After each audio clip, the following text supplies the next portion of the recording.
This is great television. This was a setup. No. Much less. No. Elite? No. No. Okay. Okay.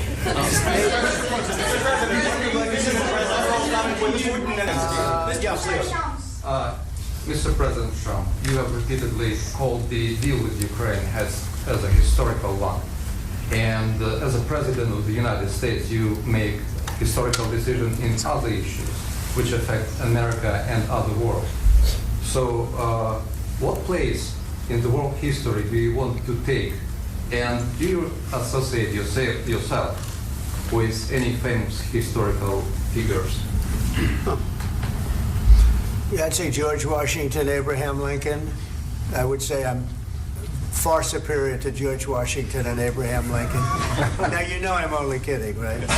I don't compare myself to anybody. I'm here to do a job. Mr. President, I've got two questions for you. You think ultimately your legacy will be the peacemaker and not the president that led this country into another war and ended foreign wars? And I've got a question. I hope it will. I mean, I hope I'm going to be remembered as a peacemaker. This would be a great thing if we could do this. I'm doing this to save lives more than anything else. Second is to save a lot of money, but I consider that to be far less important. So I hope I'm going to, thank you, Brian, for that question. It was a nice question. I hope I'll be known and recognized as a peacemaker. This would be a great thing to solve. This is a very dangerous situation. You know, if this election were lost, if we didn't win this election, and we won it by a lot, that was a mandate. We won every swing state. We won the popular vote by millions and millions of votes. We won everything.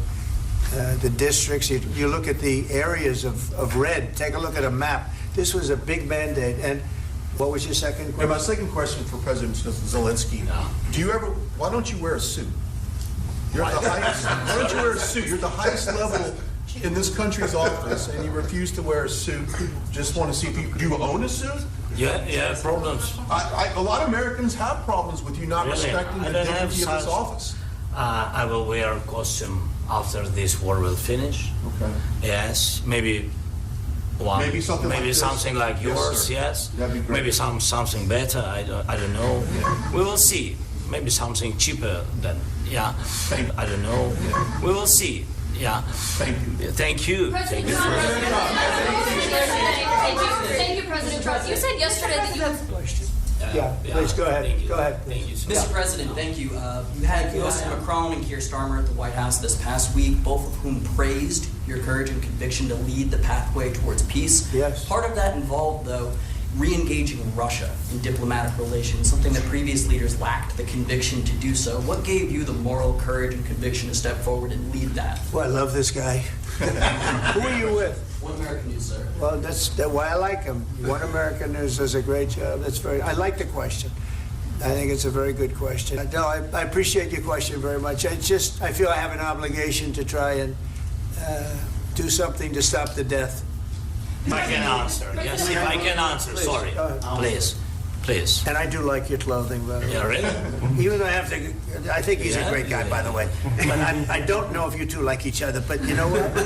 I think he's dressed. I like this guy. I don't know. I think he's dressed beautifully. So I have more serious things than answer on such questions. Sure, I will answer on more serious questions if I can.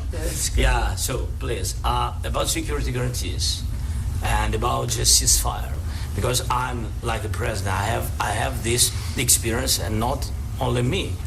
But a lot of cities have been destroyed. A lot of cities that are not recognizable. There's not a building standing. No. And a lot of things have Mr. President, you have to come and to look. No. Damn! We have very good cities. Yes, a lot of things have been destroyed, but No! God, please, no! No!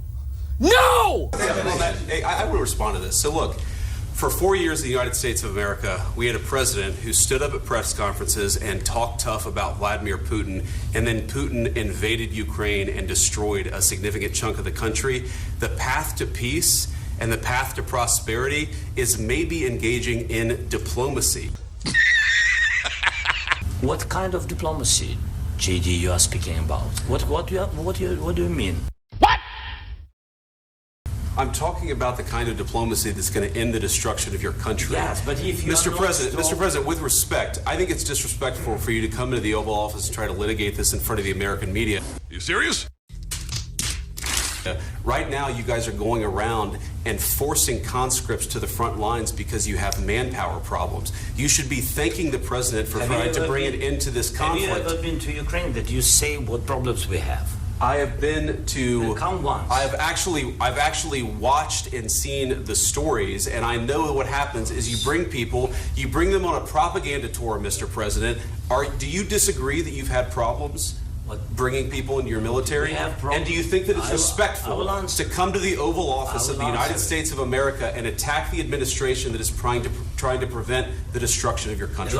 A lot of questions. Let's start from the beginning. Sure. First of all, during the war, everybody has problems. Even you, but you have nice ocean and don't feel now, but you will feel it in the future. God bless. You don't know that. God bless. God bless. You will not have a war. Don't tell us what we're going to feel. We're trying to solve a problem. Don't tell us what we're going to feel. I'm not telling you. Because you're in no position to dictate that. That's exactly what you're doing. You're in no position to dictate what we're going to feel.